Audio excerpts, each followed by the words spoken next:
Hello everybody, today it's really windy right now. Hurricane Sandy's in a rage. They say it's getting stronger since it's moving to the northeast, and right now the tree leaves, they're constantly falling down.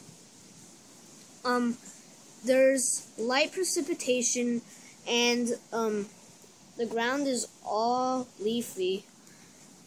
The trees are moving rapidly. The wind is blowing at about 20-30 miles per hour. Actually, probably 50 now. The weather's about, it feels like 45 about, but it's really about 50 degrees.